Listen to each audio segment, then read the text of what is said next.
Har Har Mahadev, Om Namah Shivaya. A warm welcome to my channel Shiv Shakti Talks.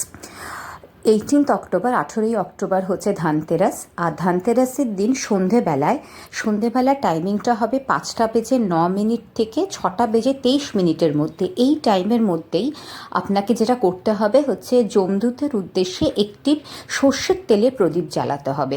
এবারে এটা কিভাবে জ্বালাবেন? এটা জ্বালাবেন আপনার যে বাড়ির মেইন ডোরের বাইরে। যখন আপনি বাইরের দিকে যাচ্ছেন মেইন ডোর থেকে, তো আপনার বাইরে ফেস করে যেটা আপনার ডান দিক পড়বে, সেই ডান দিকে আপনি প্রদীপটা জ্বালাবেন এবং প্রদীপের মুখটা থাকবে টুয়ার্ডস সাউথ, দক্ষিণ দিকে প্রদীপের মুখটা থাকবে। প্রদীপটা হবে সর্ষের তেলের প্রদীপ। প্রদীপটা রাখার আগে ওই মাটির যে জায়গাটা, মানে ওই জায়গাটাতে আপনি একটুখানি মাটি আর জল দিয়ে পরিষ্কার করে নেবেন। তারপরে একটু তার উপরে হলুদ জল দিয়ে পরিষ্কার করবেন।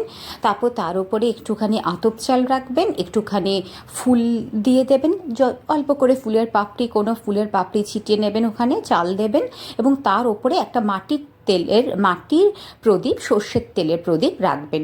দেখবেন প্রদীপটা যাতে একটু বড় হয়। তো সর্ষের তেলের প্রদীপটা জ্বালাবেন। তারপরে তার মধ্যে যেটা আমাদের ইয়েলো মাস্টার্ড সিডস, মানে হলুদ সর্ষের দানা যেটা, সেটা আপনি ওই সর্ষের তেলের মধ্যে দেবেন। আর তার সাথে আপনি কি দেবেন? তার সাথে আপনি একটুখানি গুড় দেবেন। গুড় দিয়ে আর এই হলুদ মাস্টার্ড সিডসটা দিয়ে আপনি প্রদীপটা জ্বালাবেন এবং নতমস্তক হয়ে প্রার্থনা করবেন যমদূতের উদ্দেশ্যে যে আপনাকে এবং আপনার পরিবারকে পুরো সারা বছরটা সুস্থ রাখতে এবং পরিবারকে এবং আপনাকে যে কোনো ধরনের বিপদ আপদ, অকাল মৃত্যু, দুর্ঘটনা সব কিছুর থেকে মুক্ত রাখতে এবং আশীর্বাদ করতে, যাতে আপনি এবং আপনার পরিবার সুস্থ সবলভাবে ভালোভাবে বছরটা কাটাতে পারেন। এইভাবে দক্ষিণ দিকে ফেস করেই কিন্তু আপনি নতমস্তক হয়ে প্রণাম করবেন এবং বাড়ির সকলকে বলবেন এইভাবেই প্রণাম করতে। এবং আপনারা সবাই তখন হাতে একটুখানি কালো তিল রাখবেন এবং প্রত্যেকে ওই প্রদীপটার চারপাশে হালকা করে কালো তিল ছড়িয়ে দেবেন এবং প্রত্যেকেই এই প্রার্থনাই করবেন যাতে আপনারা ভালো থাকেন, সুস্থ থাকেন, সব রকমের দুর্ঘটনা, অকাল মৃত্যুর থেকে যেন যমদূত আপনাদেরকে বাঁচান। এইটা প্রার্থনা করবেন আপনারা সকলেই এবং তারপরে সকলেই ওই কালো তিলটা প্রদীপের চারপাশে দিয়ে দেবেন। সাবধানে এমনভাবে দেবেন যাতে প্রদীপটা নিভে না যায়। তারপরে একটুখানি কাঁচা দুধও আপনারা একটু প্রদীপের চারদিকে সরিয়ে দেবেন, সেমভাবে একটু সাবধানে যাতে প্রদীপটা নিভে না যায়। এইভাবে করে প্রণাম করে সোজা আপনারা ঘরে ঢুকে যাবেন বা আপনার বাড়ির ভেতরে ঢুকে যাবেন। পেছনে ফিরে কিন্তু দেখবেন না। আর প্রদীপটা তারপরে জ্বলতে দেবেন। এটা করার পরে ইমিডিয়েটলি বলবো কারোকে বাড়ির থেকে তখন আর না বেরোতে। বেস্ট হয় এরপরে আর যদি কেউ বাড়ির থেকে ওই দিনটা একটু নাই বেরোয়, কিন্তু একান্তভাবেই যদি কারোকে বেরোতে হয় তখন তো আর কিছু করার নেই। তখন বলবো অ্যাটলিস্ট আপনারা প্রদীপটা যতক্ষণ জ্বলছে ততক্ষণ ঘরের ভেতরে থাকুন, পুরো জ্বালা হয়ে গেলে তারপর আপনি বেরোন। আর ওটা হয়ে যাওয়ার পরে আপনি সব কিছু একটা প্লাস্টিকে করে তুলে তার ভেতরে রেখে বাইরে কোথাও বাড়ির দক্ষিণ দিকে কোনো ময়লা ফেলার জায়গায় গিয়ে ফেলে দিয়ে আসবেন। এইভাবে আপনারা করুন।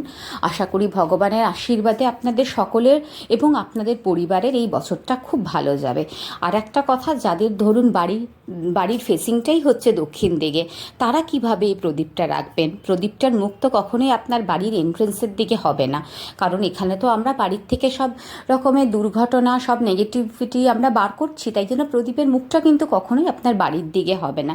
তাই জন্য যাদের বাড়ির ফেসিংটাই দক্ষিণ দিকে, তারা একটা কাজ করবেন, তারা প্রদীপটাকে আপনারা একটা মাটির প্রদীপ বানিয়ে নেবেন। মাটির প্রদীপ বানিয়ে 4টে মুখের প্রদীপ করে আপনারা 4টে সলতে দিয়ে সর্ষের তেল দিয়ে, এবং বাকি যেইগুলো আমি বললাম অন্য আগের প্রদীপের ক্ষেত্রে সেম জিনিস থাকবে।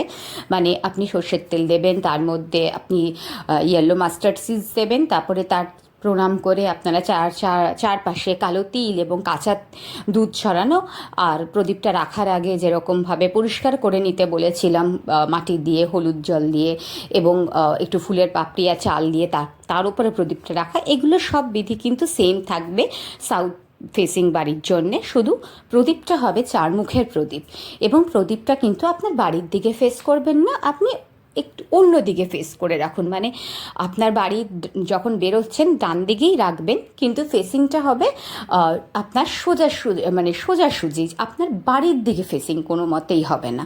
ঠিক আছে, এইভাবে আপনারা প্রদীপটা জ্বালাবেন এবং প্রণাম করবেন নতমস্তক হয়ে, তারপরে ঘরের ভেতর ঢুকে যাবেন, পেছনে ফিরে দেখবেন না। আশা করি আপনাদের এই ভিডিওটা হেল্প করবে। সকলে ভালো থাকুন, সুস্থ থাকুন, নমস্কার।